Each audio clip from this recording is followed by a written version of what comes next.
नमस्कार, मैं राघव कुमार आपका बहुत स्वागत करता हूं अपने चैनल पे। आज हम डिस्कस करेंगे भारत के सोलर एनर्जी सेक्टर के बारे में।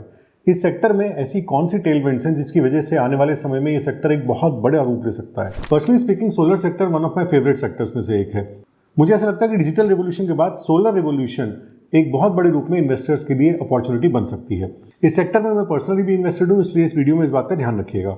भारत में रिन्यूएबल एनर्जी का एक बहुत जबरदस्त पुश चल रहा है। 2070 तक हम नेट जीरो एमिशंस अचीव करना चाहते हैं। 2030 तक 50% इलेक्ट्रिसिटी रिन्यूएबल सोर्सेज से आनी चाहिए। सोलर एनर्जी का शेयर इसमें करीब 60% रहेगा, यानी कि टोटल 2030 तक 450 गीगावाट्स की रिन्यूएबल एनर्जी के टारगेट में से 60% शेयर सोलर एनर्जी का होगा।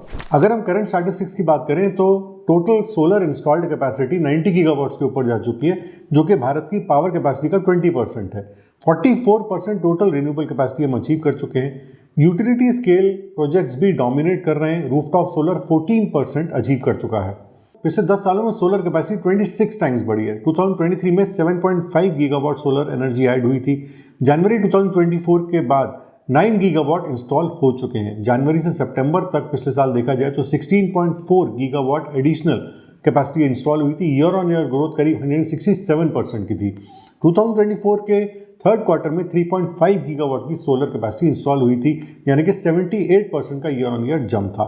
2024 में total 75.57 billion unit solar power generate हुए थे। फ्यूचर में देखा जाए तो 2030 तक 280 गीगावाट सोलर कैपेसिटी का टारगेट है। मार्च 2025 तक 170 गीगावाट रिन्यूएबल एनर्जी इंस्टॉल हो चुकी है। 2026 तक 250 गीगावाट का सोलर रिन्यूएबल बेस पॉसिबल है। इससे अगर की टेकअवेज देखे जाएं तो भारत का सोलर सेक्टर एक असली ग्रीन रिवॉल्यूशन के बीच में है। गवर्नमेंट के पुश के साथ, गवर्नमेंट के इंसेंटिव्स के साथ, प्राइवेट इन्वेस्टमेंट्स और एडवांस टेक्नोलॉजी से हम क्लीन, ग्रीन और सस्टेनेबल फ्यूचर की तरफ बहुत तेजी से बढ़ रहे हैं। अगर ग्लोबली भी इस सिनेरियो को देखा जाए तो भारत इस समय रिन्यूएबल एनर्जी सेक्टर में, खासतौर से सोलर में, एक बहुत बड़े लीडर के रूप में बाहर निकल कर आ रहा है। बहुत से देश भी हमारे कंट्री की इस प्रोग्रेस को काफ़ी क्लोजली मॉनिटर कर रहे हैं। यहाँ से चाहे PSUs हो या प्राइवेट कंपनीज हो, बहुत सी कंपनीज इस फील्ड में बहुत तेज़ी से काम भी कर रही हैं। हम अपने डेजर्ट्स को भी बहुत तेज़ी से इस्तेमाल कर रहे हैं। बहुत बड़े बड़े सोलर पार्क्स बनाए जा रहे हैं। कुछ सोलर पार्क तो इस लेवल के भी बन रहे हैं कि वो स्पेस से भी दिखाई देंगे, जिसमें जैसा कि मैंने कहा PSUs और प्राइवेट दोनों ही तरह की कंपनीज मिलकर काम कर रही हैं। अलग अलग उनको टारगेट्स दिए जाते हैं, उनको जगह प्रोवाइड की जाती है जहाँ पे वो अपने सोलर प्लांट्स लगा सकते हैं। इस सोलर सेक्टर में जब प्राइवेट कंपनीज की बात होती है या पब्लिक सेक्टर यूनिट्स की बात होती है और इन्वेस्टमेंट अपॉर्चुनिटीज को एक्सप्लोर किया जाता है, तो इस पूरे थीम के अंदर बहुत तरह की कंपनीज काम करती हैं। कुछ कंपनीज ऐसी होती हैं जो सोलर सेल्स, मॉड्यूल्स मैन्युफैक्चर करती हैं, कुछ हैं जो EPC प्रोजेक्ट्स लेती हैं, कुछ सोलर पंप्स मैन्युफैक्चर करती हैं, कुछ इसमें इस्तेमाल होने वाले केबल्स को मैन्युफैक्चर करती हैं, कुछ इसमें इस्तेमाल होने वाले इन्वर्टर्स को और बाकी इलेक्ट्रॉनिक इक्विपमेंट को मैन्युफैक्चर करती हैं, जैसे कि सोलर से चलने वाली लाइट्स या बाकी इस तरह का इलेक्ट्रॉनिक इक्विपमेंट। पिछले साल मैंने आपके साथ एक कंपनी के बारे में डिस्कशन किया था। मैंने पर्सनली भी उसमें इन्वेस्ट किया था और आज भी मैं उसके अंदर इन्वेस्टेड हूँ। मैंने आपको अपने इन्वेस्टमेंट्स के प्रूफ्स भी शेयर किए थे। कंपनी का नाम है वेबसोल एनर्जी सिस्टम लिमिटेड। अब ये बहुत स्ट्रांगली मैं आपको एडवाइस करूंगा कि इस कंपनी में इन्वेस्ट करने की गलती अपनी रिसर्च के बिना बिल्कुल मत करिएगा। मैं पर्सनली इस कंपनी में इन्वेस्टेड हूँ, तो हो सकता है कि मेरा व्यू इस कंपनी के बारे में बायस्ड हो और मेरी रिसर्च पूरी तरीके से गलत साबित हो।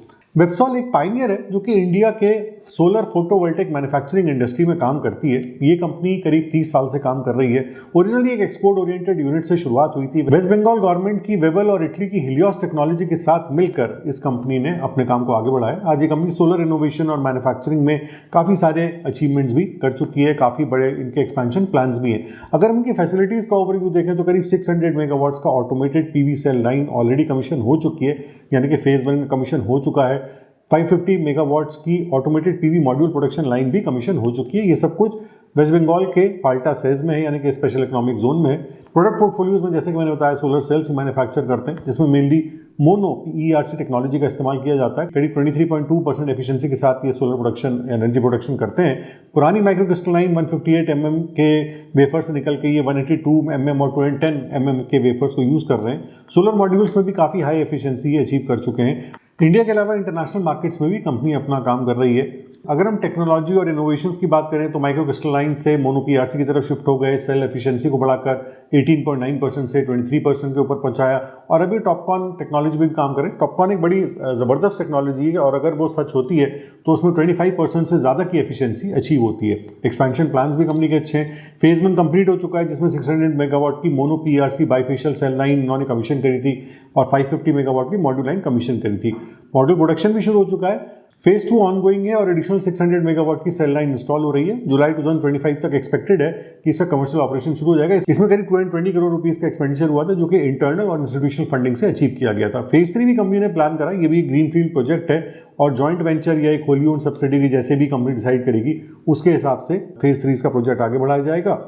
इसके अलावा कंपनी ने काफ़ी स्ट्रैटेजिक अलायंसेस भी करी हैं ताकि अपने ऑर्डर बुक को ये स्ट्रॉन्ग रख सकें। और परफॉर्मेंस ड्राइवर्स की अगर हम कंपनी के बारे में बात करें तो डेफिनेटली अपग्रेड्स के साथ, टेक्नोलॉजी इनोवेशन के साथ और गवर्नमेंट ऑफ इंडिया का जो पुश है उसके साथ सोलर सेक्टर में जितनी भी कंपनीज काम कर रही है तो उनके सामने काफ़ी अच्छा फ्यूचर है। बट अगर आपको आज से 20-25 साल पहले आया हुआ .com बबल याद हो तो उस समय जो कंपनीज आईटी सेक्टर में काम कर रही थी अचानक से वो सारे इन्वेस्टर्स की बहुत फेवरेट बन गई थी। बट उसके बाद एक .com बबल बर्स्ट हुआ और ये कंपनी ज़्यादातर बंद हो गई, कुछ ही कंपनीज उसमें सर्वाइव कर पाई। तो ऐसे ही कहीं ऐसा ना हो कि सोलर सेक्टर में भी कोई बबल हो, इसलिए अपनी रिसर्च को ध्यान में रखना बहुत ज़रूरी है। ऐसा नहीं होना चाहिए कि किसी भी कंपनी के साथ अगर सोलर लगा हुआ है तो उसमें हम इन्वेस्ट करें। इसमें अच्छी रिसर्च करके कंपनी के फंडामेंटल्स को, वैल्यूएशंस को, उसके फाइनेंशियल्स को स्टडी करके आने वाले समय में कंपनी के क्या प्लान्स हैं इन सब बातों को ध्यान में रख के ही अपने इन्वेस्टमेंट्स को आगे बढ़ाना चाहिए। पिछले कुछ दिनों में आपने देखा हो तो सोलर सेक्टर में जो स्मॉल कैप कंपनीज हैं या माइक्रो कैप कंपनीज हैं वो बहुत ओवर वैल्यूएशंस पे भी हैं और उसकी वजह से मार्केट में काफ़ी करेक्शन भी हमने स्मॉल कैप्स में देखा था। तो इसलिए किसी भी कंपनी में इन्वेस्ट करने से पहले वैल्यूएशंस का ध्यान रखना बहुत ज़रूरी है। जैसा कि मैंने कहा, बिल्कुल भी इमोशनल होकर के या फोमो में आकर के सोलर सेक्टर में इन्वेस्ट या ओवर इन्वेस्ट करने की गलती हमें नहीं करनी चाहिए। किसी भी सेक्टर में, किसी भी कंपनी में हम इन्वेस्ट करें, सोलर की बात नहीं है तो हमें उसकी रिसर्च करनी चाहिए। डाइवर्सिफिकेशन, फंड एलोकेशन, इन सब बातों का अच्छी तरीके से ध्यान रखना चाहिए। इतना ज़रूर है कि जिस तरीके से गवर्नमेंट ऑफ इंडिया का फोकस रिन्यूएबल एनर्जी पे है और ख़ासतौर से सोलर एनर्जी के ऊपर है तो डेफिनेटली इस सेक्टर में टेलविंड्स तो रहेंगी और जो इस सेक्टर को आगे लेके जाती रहेंगी। आने वाले 10-20 सालों तक ये सेक्टर प्रोग्रेस करता रहेगा क्योंकि भारत जिस तरीके से तेज़ी से मैन्युफैक्चरिंग और इंडस्ट्रियलाइजेशन की तरफ जा रहा है, अर्बनाइजेशन की तरफ जा रहा है और डेवलपमेंट की तरफ हम ओवरऑल जा रहे हैं तो वहाँ से इलेक्ट्रिसिटी की और एनर्जी की डिमांड तो इंक्रीज़ होती ही है। और जितना एनर्जी की डिमांड इंक्रीज़ होगी तो इस समय जो टारगेट्स हमें दिखाई देते हैं रिन्यूएबल एनर्जी के वो डेफिनेटली रिवाइज होते रहेंगे, बढ़ते रहेंगे। 2030 तक की एक गाइडेंस हमारे पास है, फिर 2035 की गाइडेंस आएगी। तो एक लंबे समय तक इस सेक्टर का इन्वेस्टर्स फ़ायदा उठा सकते हैं। आज की वीडियो को यहीं खत्म करते हैं। अगली बार फिर मिलेंगे किसी नई इन्फॉर्मेशन के साथ। जय हिंद।